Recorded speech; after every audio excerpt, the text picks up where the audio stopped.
ক্ষমা করে দিতে আল্লাহর বড্ড ভাল লাগে। বান্দা আল্লাহর কাছে বারবার চাক, চোখের পানি ছাড়ুক, এটা আল্লাহ পছন্দ করে। চোখের পানির যে কত পাওয়ার আপনি কল্পনাই করতে পারবেন না। অনুশোচনার চোখের পানি চোখ বেয়ে নাকের ডগা পেয়ে জমিনে পড়ার আগেই আল্লাহ এই বান্দারে মাফ করে দেয়। বিশ্বনবী ডেকে বলে, ও আমার উম্মতেরা শোনো, আল্লাহর কাছে দুনিয়ার মানুষদের দুই ফোঁটা পানি সবচেয়ে প্রিয়। এক হলো জিহাদের ময়দানে রক্তের ফোঁটা, দুই হলো অনুতপ্ত বান্দার চোখের পানির ফোঁটা।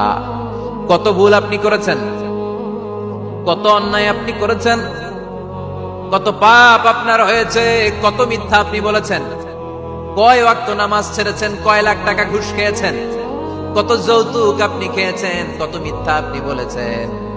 আপনার পাপ যত বড় হোক, যত বিশাল হোক, যত বেশি হোক, আল্লাহর দয়ার পরিসীমা তার চাইতেও বড়।